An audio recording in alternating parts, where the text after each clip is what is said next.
Smart et réglo autour du règlement intérieur, c'est un peu le pilier au sein de l'entreprise. Étienne Pujol, bonjour. Bonjour Fanny. Vous êtes avocat en droit social au sein du cabinet Berilo. On va partir du bon basique. Qu'est-ce qu'un règlement intérieur déjà? En fait, le règlement intérieur va être la colonne vertébrale de tout ce qui est hygiène, santé, sécurité au travail. Et ça va être vraiment, comme je le dis, la colonne vertébrale, c'est-à-dire que l'employeur va le mettre en place pour opposer à tous les salariés les modes de fonctionnement de l'entreprise. Et on dit bien tous les salariés, c'est-à-dire que l'employeur est aussi concerné par Oui, tout à fait. Il est aux premières loges puisque c'est lui qui l'établit, mais il est aussi celui qui va être le garant du respect des normes qu'il a mises en place. Et à défaut de règlement intérieur, qu'est-ce qu'il se passe ? Eh bien justement, s'il ne met pas en place de règlement intérieur, il ne pourra pas sanctionner par exemple ses salariés. Typiquement, on met en place des règles d'hygiène et de sécurité, le port d'une blouse ou le port de vêtements de sécurité pour les salariés. Et si on n'a pas mis en place un règlement intérieur qui indique que en cas de défaut de port de ces éléments d'hygiène et de sécurité, le salarié va être sanctionné, l'employeur ne pourra pas le sanctionner. C'est-à-dire que le salarié pourra contester la sanction disciplinaire que l'employeur va lui formuler. Ce règlement intérieur, est-ce qu'il est obligatoire dans toutes les entreprises ? Alors, il n'est obligatoire que dans les entreprises de plus de 50 salariés, mais il est fortement recommandé pour ces éléments-là de le mettre aussi pour les moins de 50 salariés.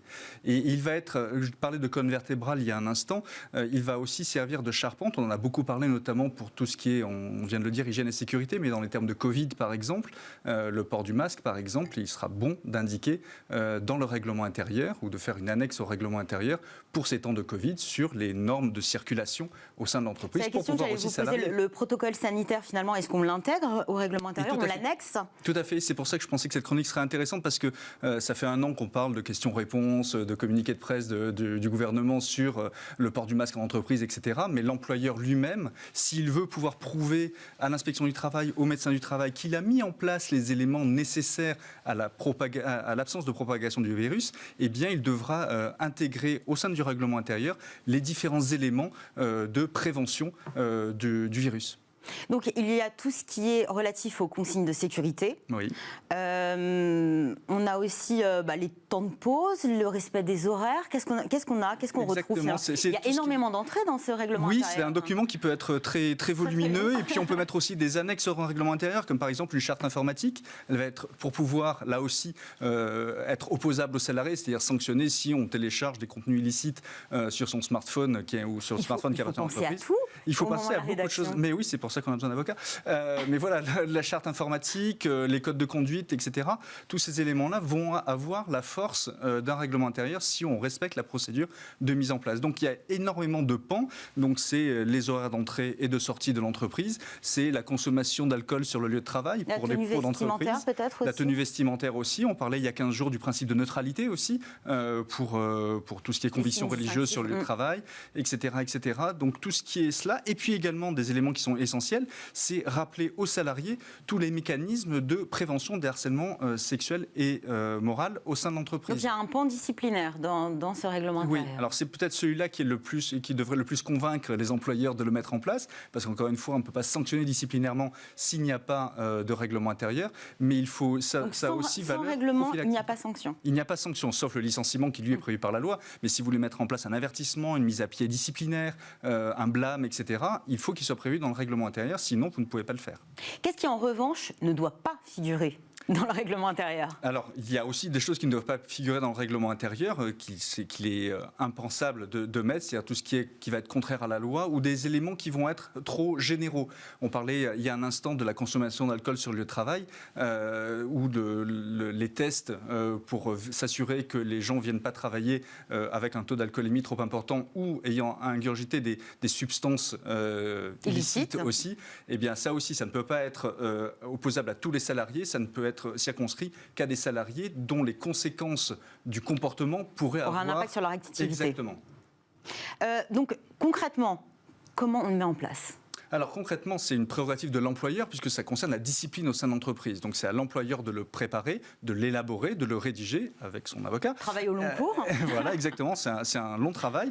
Et puis ensuite, pour qu'il soit en vigueur, il faut le présenter devant son comité social et économique qui va rendre un avis dessus. On va le consulter là-dessus. Il y aura probablement des échanges aussi avec les partenaires sociaux.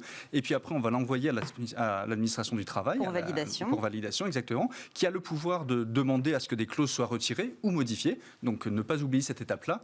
Et puis ensuite, on va le déposer au Conseil des prud'hommes. Et au bout d'un mois, il pourra être mis en place. Et dès lors qu'on veut poser un avenant, le modifier, on refait le circuit. Exactement, CSE, même processus, exactement. Inspection du travail, prud'homme. Exactement, c'est le même processus, même pour des avenants. Alors il y a une tolérance pour aller plus vite en temps de Covid, on en parlait tout à l'heure.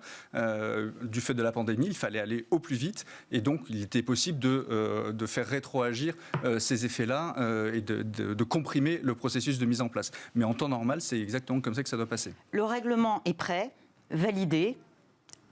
Comment il est porté à la connaissance des salariés ? Alors c'est un élément très important, Fanny, parce qu'effectivement, pour qu'il soit opposable aux salariés, il faut que les salariés en aient connaissance. Donc il faut le diffuser normalement sur le panneau d'affichage de la société. Et puis maintenant, avec tout ce qui est télétravail, travail à distance, etc., le mettre aussi sur l'intranet de l'entreprise pour que les salariés puissent s'y référer et l'employeur aussi, quand il veut sanctionner, en disant, regardez, c'était dans le règlement intérieur et vous en aviez connaissance parce qu'il était affiché et qu'il était sur... Et votre employeur doit vous prévenir que effectivement, le règlement intérieur est affiché sur tel panneau. Oui, ça doit figurer exactement, rappeler aux salariés qu'il y a un règlement intérieur et qu'il faut qu'ils en prennent connaissance. Est-ce qu'on peut imaginer que l'employeur vous donne peut-être à signer tout simplement ce règlement intérieur dès lors que vous signez votre contrat ? Alors c'est possible, c'est pas trop recommandé parce que certains pourraient considérer qu'on le contractualise et qu'à chaque fois qu'on fait un avenant, il faut de nouveau le signer. Donc la procédure telle que prévue par le Code du travail, pour l'instant, ne prévoit qu'un affichage public, mais il n'est pas illogique de aussi marquer dans le règlement de cocher un pop-up disant qu'on a bien pris connaissance, comme les conditions générales sur un site internet, du règlement intérieur quand on se connecte à l'intranet de la société. On n'a pas abordé ce point-là, mais pour tout ce qui est vidéosurveillance, ça peut figurer dans le règlement intérieur. Oui, tout à fait. À ce moment-là, peut-être que vous allez faire signer vos salariés. Il faut informer de toute façon qu'il y a la vidéosurveillance et la vidéosurveillance ne peut pas s'appliquer partout. Typiquement, dans certaines zones qui peuvent être considérés comme des lieux privatifs, ne pas le faire.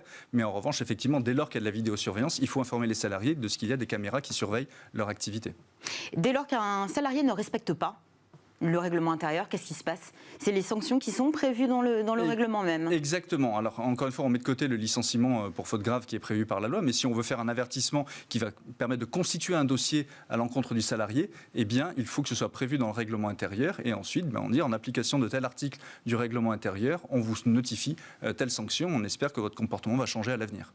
Dans l'hypothèse d'une fusion entre deux sociétés, qu'est-ce qu'il advient du règlement intérieur ? Alors c'est un point très intéressant. On vient d'avoir un arrêt de la Cour de cassation qui répond à cette question, puisque normalement, quand il y a une fusion de sociétés, tout ce qui est accord d'entreprise, usage, transfert de l'entité absorbée vers l'entité absorbante.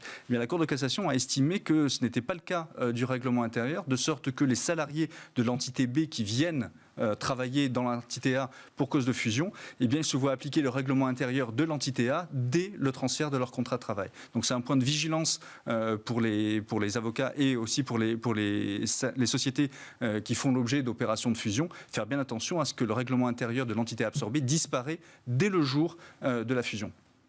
Donc il n'y a pas de procédure particulière à mettre en place. Aucune procédure, aucune notification, etc. Contrairement à un usage où il fait une procédure de dénonciation. Prévenir aussi les salariés de l'entité absorbée qu'ils vont devoir se référer à un nouveau règlement intérieur. Exactement, il faudra faire de la communication, c'est aussi le boulot des DRH. C'est aussi leur travail, vous avez raison. Merci beaucoup Étienne Pujol. Avec plaisir Fanny. Avocat en droit social au sein du cabinet Berry-Lo. C'est maintenant l'heure de la pause café. Alors je ne sais pas Étienne si vous savez bien gérer la pression.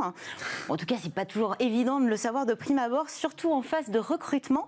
C'est pourquoi certaines entreprises n'hésitent pas à mettre leurs candidats à l'épreuve du feu. Décryptage d'une méthode plutôt atypique avec Sybille Aoudjan.